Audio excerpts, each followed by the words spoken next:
AI has been a massive topic this year, both inside and outside of crypto. And I've been asking myself, which projects do I believe have the highest probability of success this cycle? Out of all the projects that I've analyzed, they all meet at least 2 out of 3 of the elements that I'll be discussing today. In this video, I'm going to break down the macroeconomic situation, how that relates to you as a crypto investor. Then I'll break down the 3 subsectors of AI that projects need to nail on the head. Then at the end, I'll give you projects that meet at least 2 out of 3 of these elements, which is why I believe they will have success in this cycle. At the end of this video, you'll not only be able to decide whether you want to invest in the same projects that I'm talking about, but you can take that understanding and look at other projects that you look at and actually critique them properly before choosing to put your money in it. If you like this type of content, make sure you like and subscribe. It really helps the channel. We've got a lot to cover today, so let's jump into the screens. Let's first begin by looking at the price of Bitcoin to understand what the rest of the crypto market is doing. I don't trade Bitcoin myself, but looking at Bitcoin, I know what the rest of the market is doing. Bitcoin goes up, generally the rest of the market goes up, and as Bitcoin goes down, generally the rest of the market goes down. In my previous video, I said that Bitcoin had just bounced off the 200-day EMA, which is this yellow line here, otherwise known as the bull market support band. We want to see Bitcoin here forming another higher low after we formed another higher high. As mentioned in my other videos, we've always been making lower highs, lower highs, lower highs, and lower lows. Now there's a change of structure, a market shift to now have higher lows, higher highs.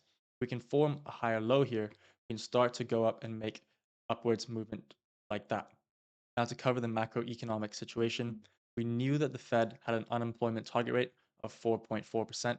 We also were waiting for the September print in October just yesterday, and unemployment rate falls to 4.1% from 4.2%. That's a good thing because we didn't want unemployment rate to go above 4.4%. If it went above 4.4%, the Fed would have to come in and cut rates more aggressively. And we do want the Fed to cut rates because it means global liquidity goes up and Bitcoin price follows global liquidity. But as history showed, if the Fed cut more than 200 basis points, that's 2% in less than 12 months, that would lead the economy into a recession. If the Fed did not cut more than 200 basis points, it usually leads to economic expansion. Now, with Alex Kruger saying extremely strong payrolls, US job market screaming, no recession anywhere in sight. Unless anything terrible happens in the Middle East, US equities will start to make all-time highs soon. We also saw that only a few days ago, the percentage chance that the market thought the US Fed was going to go for another 50 basis point cut has completely gone out the window. Now we're only pricing in a 25 basis point cut. This is good because we want a more consistent and slow easing of the Fed to increase the money supply into the market and slowly help the economy back to its feet rather than doing something very aggressive. If they are to do something very aggressive, you might see asset prices inflate really quickly, but only for a short period of time before everything pops. The longer this takes to play out, the better the price for crypto as things can go up over time. Another thing to consider why the price of crypto is going to continue to increase. The first time the US is spending more on debt interest than defense. This chart here, you can see the crossover where the cost of debt interest is more than the cost of defense. This data here is from 2022, so this number is only even higher now, but you can see US has the highest government debt as percentage of GDP than any other country in the world. That's the entire US economy, whatever it is worth, they owe more in debt than their entire GDP. Now, this video is very clearly explained by Ray Dalio. Just have a quick listen. Indicators of when a fiat currency is going to decline into collapse is when those who are holding its debt sell the debt and the government, central bank, has to print money to buy that debt in large size while that's going down. Those are the most important indicators so that you can see it. What does that mean? The US has a shitload of debt, as mentioned here, 115.7%.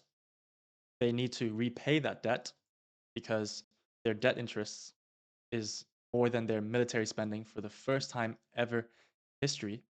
You have China who is the largest holder of US debt. And China has just revealed that they've offloaded close to 50 billion in US treasuries in the first quarter and reduced its holdings by more than 100 billion a year through March 2023. Now, this puts the US in a sort of downward spiral because their debt interests are going up, their government debt as a percentage of GDP going up.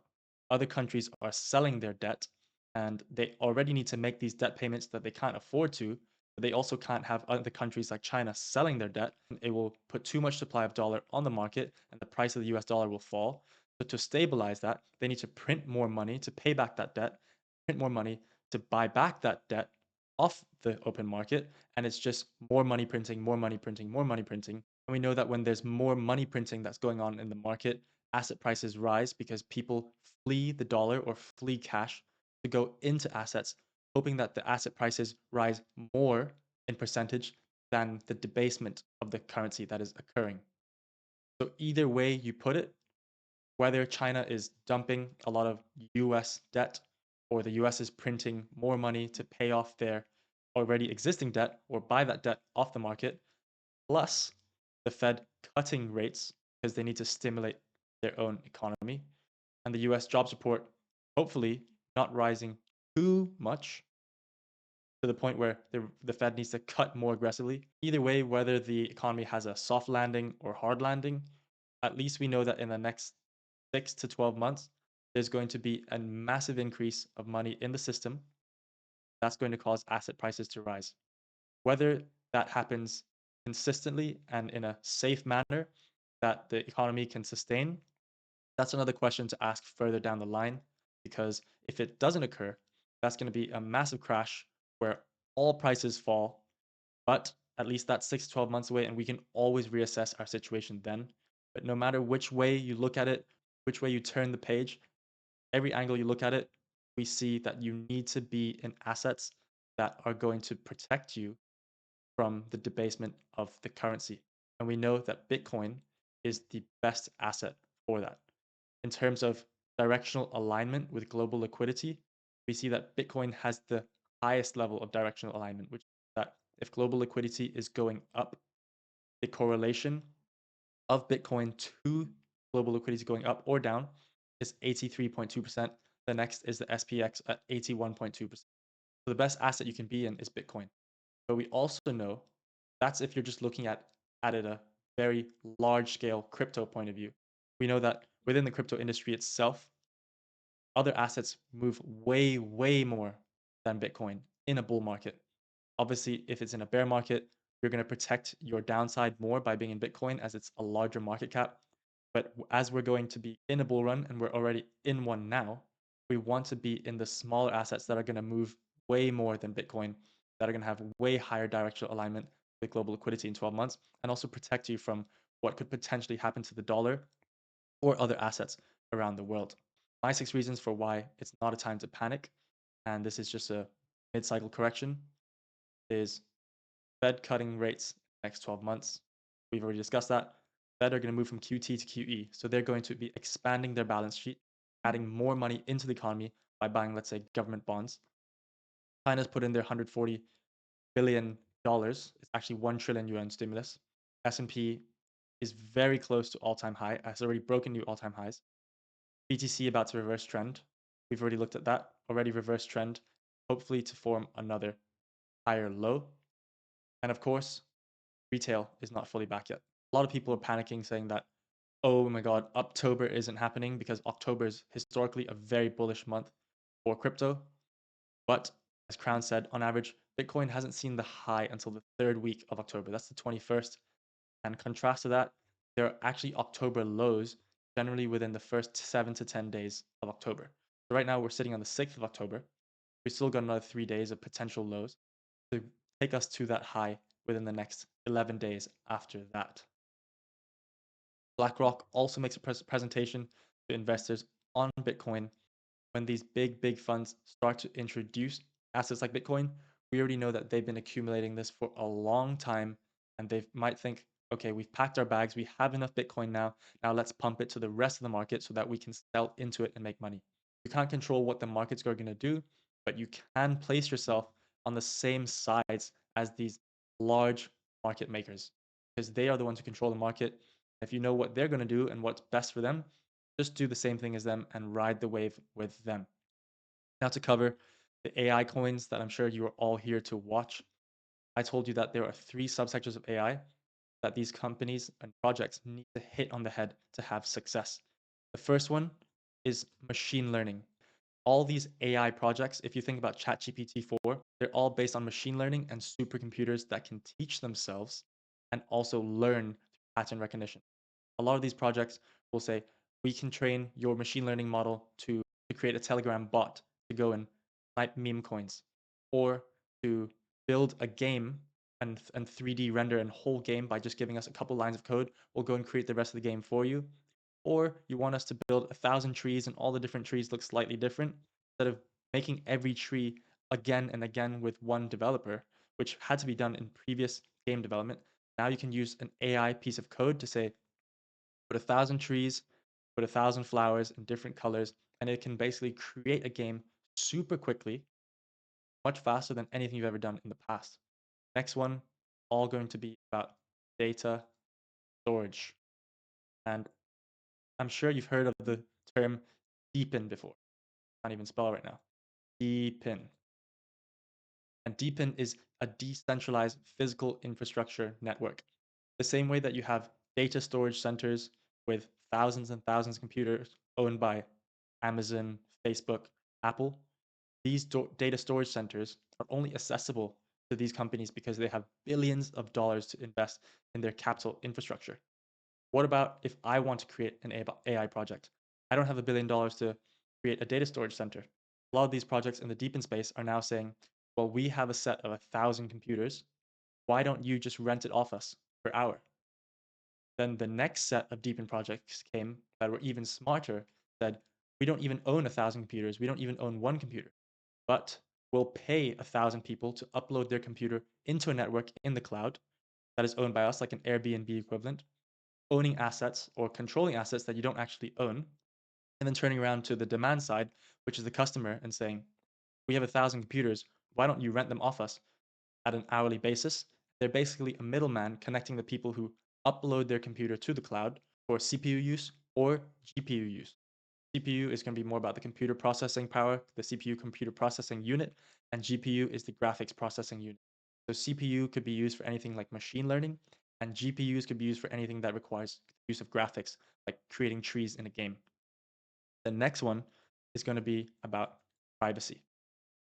With the increase in machine learning, which requires a lot of data to run on, and the large amounts of data storage on the clouds to support that machine learning, the most important factor next is how do we keep that data safe? Now, that leads me to the projects that have had the most success so far up to now, and the projects that I think will have the most success leading into the rest of the cycle. These are the three subsectors that AI projects need to hit at least 2 out of 3 on.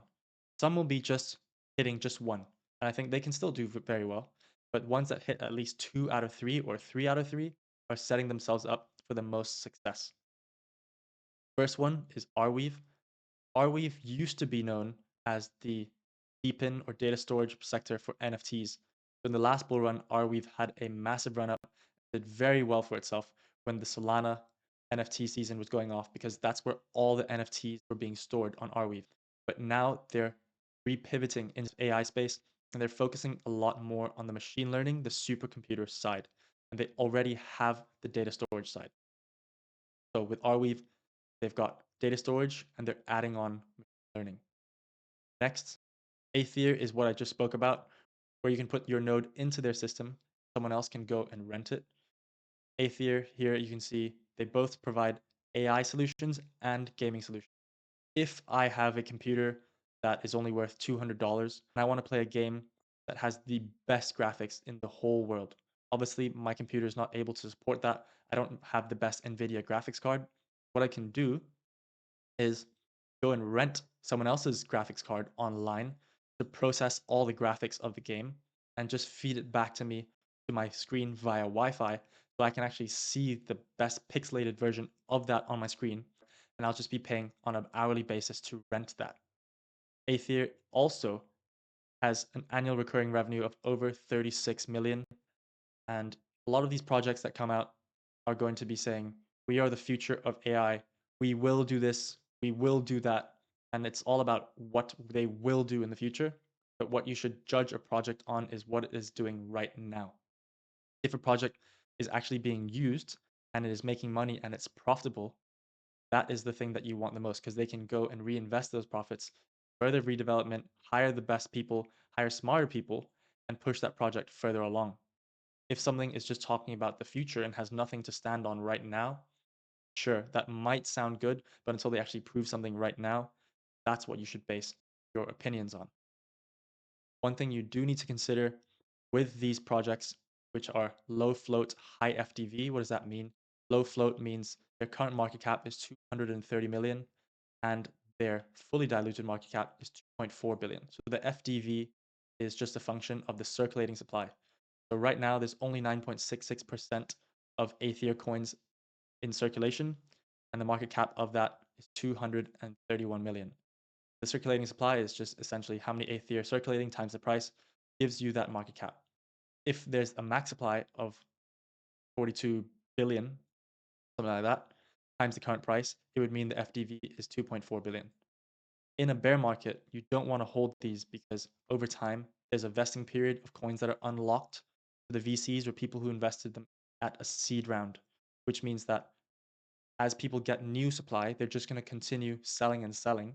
That will put sell pressure on the coin because if demand stays the same and selling increases because there's more coins coming onto the market, price is going to go down. However, in a bull market, when there is more demand than supply, it is actually very bullish for price action because when there's less circulating supply and a lot of demand comes at it in one go, because there's such a small supply, there even a few big purchases can really shoot price up very high very quickly, and that's why the meme of low float high FDV coins, as you saw, if you everyone knew what happened to Gala in 2020 to 2021, Gala pretty much did a 20x in a few weeks. So when is the next unlock? The main unlock. It's in 128 days, and that's the 12th of February 2025. And on that date, 15.53% of Aether coming out. Do not want to be holding this, even if we're still in a bull market, because if prices are very high, a lot of people who get this supply back to them are going to sell. Other unlocks that is happening with Aether is 8.63 million Aether is being released each day. That's about 568K of Aether every single day. So for Aether to even stay at the same price, there has to be an extra, let's say for Aether to stay at the same price, if everyone who is getting their new supply is selling that amount every day, because not many people will be. They might be holding it because they think the price is going to go higher and I'll sell later. But hypothetically, if everyone who got their unlock each day, 8.63 million Aether sold, there would need to be a demand increase of 568K every single day for price to stay the same. Comparing that to Render currently has a market cap of 2.8 billion. That is the leading token for the DePIN and machine learning side. So if Aether was to go to 2.8 billion in terms of market cap, that would be over a 10x. So in terms of a price target that is realistic, if they are able to reach Render's market cap right now, is a 10x. Obviously, that would mean that the fully diluted market cap would be 23 billion, which would look really out of control. But as I said, it's quite of a meme that tokens with low float, high FDV uh, coins in bull markets reach crazy FDV numbers, which are not realistic as in the bear market. As more tokens unlock, there's a lot of sell pressure that makes the coin price go down. But in the short term time frame, if there's a lot of demand that comes at it, the market cap and the FDV go really high. So that's one thing to look at Aether, maybe a 10x in terms of price prediction, but do not hold this in the long term. Another coin that I really like is Neural AI. I believe that this cycle, the winners are going to be gaming, AI, memes, and maybe real world assets, which I haven't paid attention to as much, which I will cover more in the coming videos. Neural AI is an intersection between AI and gaming. As I said earlier, what if I wanted to build 1,000 trees in a game? I can't pay someone to go and design 1,000 trees, which was what I would have to have done in the past. But now I can just upload a picture of a helmet. Then it helps me generate a 3D model.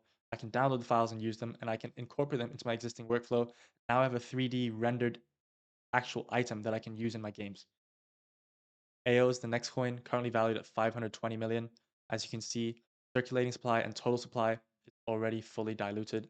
That's a very good thing because that means that even if you're holding it for the next 6 to 12 months, there's not going to be increased sell pressure from people getting coins.